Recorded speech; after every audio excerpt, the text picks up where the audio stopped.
All right, good morning. Good morning. For the record, counsel and defendant are present. Any matter to address? Not from the state. The motion I filed. All right, there's an objection to my order sealing the deposition. I didn't recall that's exactly what I said, but You said it was to be sealed, Your Honor. if it was to be filed. If it was to be filed, it was sealed. And there's no basis for it. Well, what's the basis for filing? Well, there may not be. Well, But my point was, the state said do it, and you just said do it. You didn't read the deposition. You don't know if there's anything in there that would need to be sealed. well, that's fine, but it was, one, what's the prejudice? Two, why did we even need to discuss whether it's going to be filed? Because it doesn't need to be filed as part of the trial. And also, Judge, the issue that what your ruling was as far as the defense's cross-examination of the government witness, Mr. McCord, I provided you information in that motion that was found on Homeland Security's website, and also the copy of the deposition, as well as what we got from the Freedom of Information Act. And I don't see how any of that would be prejudicial to the government to ask those questions, since it's on their website. It was in the deposition that Mr. Sue from Homeland Security attended. And if there was any issue that I had questioned Mr. McCord about during the deposition, he certainly could have interjected and said, we don't want you going there, or he can't answer that question. None of that was done. And the Freedom of Information Act stuff is just available to anyone. So there's nothing that would be prejudicial either to the government or to the state by delving into those issues. Well, really, to the extent I ruled on it, it was more in the nature of a preliminary ruling, where I said, based on what you've told me to this point, the one specific question, what his security level is, you were gonna, the question was, does he have a security level? And answer he supposedly was gonna give is, yes, I do. And you wanted to ask him what it is, and he was going to answer, I can't tell you. And what I said is, my position is more of a relevance. I don't protect federal classification issues. So at that point, you had not established to me how it would be relevant to get in to the level of his classification. But that, you may well be able to establish that to me. But we were way too early to even get to that. And the issue is, Judge, if you want to have an in-camera conference with defense counsel, we can tell you where we're going with it. We're not going to tell the state what our theory of defense is. I think we should just take it up when the witness comes up. And the point is, the hypothetical scenario was you asking the question, knowing the witness wasn't going to answer it, which would lead to confuse the jury, and I didn't at any point understand the relevance. Again, if we need to talk about it more in camera, that's great. But all of this, Judge, is contained in the Freedom of Information Act, so there's nothing that's secret. In fact, if you were to look at the attachments on the website for the Department of Homeland Security, it talks about what security clearance is necessary on the job that it was held at NAS. And if you go to usajobs.gov help fact /job announcements /security clearance, it discusses the fact of the position and sensitivity risk and what the risk is. And that's all on their website, Judge. It's nothing that is secret if it's on their website. Okay, see, I don't even know what the substance of what you're talking about, the technical substance. So, when we get, is this witness going to be called today? Yes, sir. Okay. See, I don't even understand really technically what you just told me, what you plan on getting into. If you're going to ask him, is it a dangerous job? Does he have like foreign spies after him? I don't understand what the even context is. So there'd be no way for me to intelligently respond. And as I said, if you want to have an in-camera conference, we can. Okay, but now you're going into what's the security level and then something about risk. I've never heard that. Well, if you had the, may I approach? No. Well, do you want the, my whole packet, which has that all contained in it? No, because I wouldn't know what's relevant in there. I wouldn't want to read a bunch of paperwork that I don't know what you're getting into and what the point is. I could read a lot of information all day and it wouldn't serve me any purpose, but Ms. Jensen? Judge, I'll be honest with you, I don't know what Mr. Griffin is asking for that we didn't already litigate. The Freedom of Information Act information that he provided to the state last week, 5 years into the case, still does not say anything about the security clearance level that Richard had for his position. It is redacted. And this website that Mr. Griffin is talking about is not included in that paperwork that he just provided. He actually Googled that on January 19th, 2020, which was Sunday. And again, Judge, this is a position that has nothing to do with Richard's employment.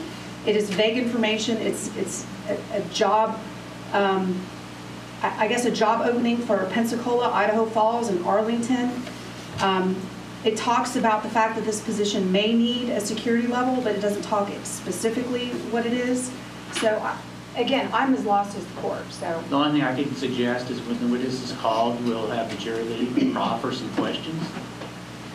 Because I don't know really where we're even going. That's fine, Judge. The other issue is that, again, as I said before, Mr. Griffith did not file 2 requests with the federal government asking for any testimony out of these witnesses. So their position, and again, Mr. Sue is here and Mr. Butler's here from the U.S. Attorney's Office, their position is going to be that he is not going to be allowed to cross-examine these witnesses outside the scope of the permission that the state has sought from the federal government. In any event, even if Mr. Griffith had filed 2 letters, it's my understanding that he would not be allowed to go into the specifics of any of these employees' job descriptions. Can you summarize the scope that the state requested? Yes, I'm allowed to very generally generically talk about what these employees do. Basically, that they are computer specialists. They work for the Department of Homeland Security. They can say, per our discussion, I think last week, that they work at the Pensacola NAS. That's really it about their job, Judge. I mean, the purpose of the state calling them is because they personally knew the state's victim in this case, Richard Smith. So my focus is not what they do. And didn't one go to his house when he didn't come to work? Yes, sir. So Richard's supervisor, Hal McCord, was an employee of the Department of Homeland Security. And when Mr. Smith didn't show up for work, obviously he became concerned and he went to Mr. Smith's house. So that is the scope that the state has authorization to question these witnesses. And how procedurally will the U.S. Attorney's Office bring up if you believe the questions are going too far during the trial? Because we need to work something out in that regard. You want to Can approach? Mr. Butler speak? Yeah, come on up, sir, please. Good morning. Good morning, Your Honor. We haven't met before. I'm Steve Butler, an Assistant United States Attorney based in this district. I'm privileged to be before you. I'll try to avoid, giving you a treatise on TUI law. I promise you wouldn't want that. And I'm not knowledgeable enough about it. But I'll tell you that mechanically how it would work. And Ms. Jensen is correct, of course, about the scope that the Department of Homeland Security granted her in terms of her direct questioning of this witness and I believe 2 others. 4. And so, of course, there's the normal, scope of direct rule. The cross-examination should not go beyond that, which is probably one way to resolve this issue.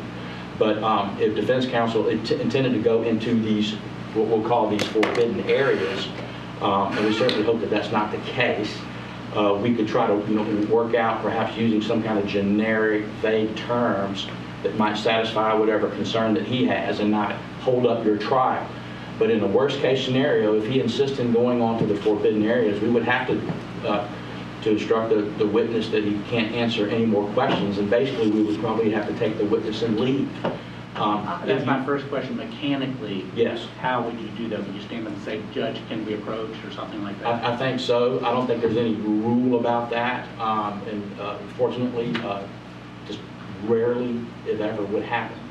But we would probably, Mr. Sue and I would probably get Ms. Jensen's attention, and we would ask for some kind of sidebar and try to resolve this as professionals to not hold up the trial and make sure that justice is done in this case.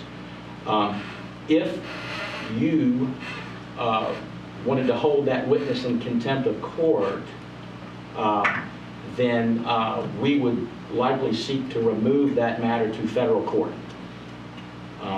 That's an extreme result, but I just want to give you the full lay of the land. I hope that helps, Your Honor. Yes, May I answer any other questions that you might have? not that I can think of. Okay. So I'm thinking what we're going to have to do is, what number witness is a federal employee? 2, Number 2? yes. Well, the first one, I mean, I have. Well, who's your first witness? My first witness is Andrew Smith with the Sheriff's Office. Second Or excuse me, witness. with FDLE. Second witness. My second witness is Hal McCord, he's retired from DHS. Okay. So we'll take a break before the second witness and proffer some questions and see where we go. Judge, and another issue is going to be the cameras. Pardon? Another issue is going to be the cameras. Well, then we'll step into 404 or another available courtroom to do the proffer. Okay. Anything else to address?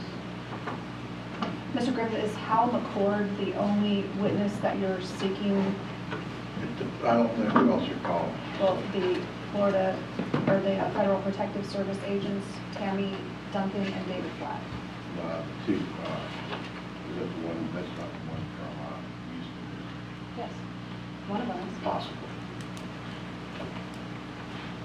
Okay. I didn't hear that. I was just asking if Mr. McCord was the only witness that Mr. Griffith is taking an issue with, but there's also another witness, Kevin Palomino. He's a Federal Protective Service agent out of Texas that will be testifying, and apparently Mr. Griffith will have some questions that are concerning for the federal government as well.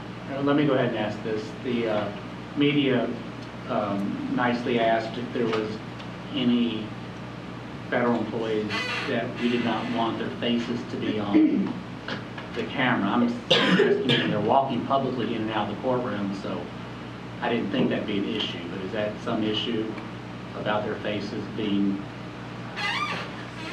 in the courtroom? Judge, I don't know how. I mean, as a matter of practicality, they're walking in and out of the courtroom and out of the courthouse. So. Judge, I think they would be requesting that the faces of these employees not be broadcast on the media. All right, is there any problem with the media not when we have the Homeland Security witnesses, everyone's nodding, no problem, thumbs up? Appreciate that. And the state, and the defense has no objection. Very good. All right, and of course, counsel, feel free to bring in drinks during the trial.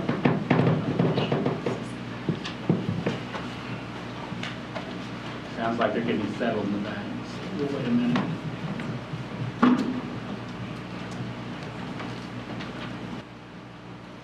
Is this to be read at some point? Yes, sir. We got a special instruction, is there a jury instruction? There is. And you want this read at what point? Judge, I would ask after opening statements before the first witness is called. No, I can make a note to myself. So I'll just read the stipulation. Yes. Judge, in the jury instructions 2.3.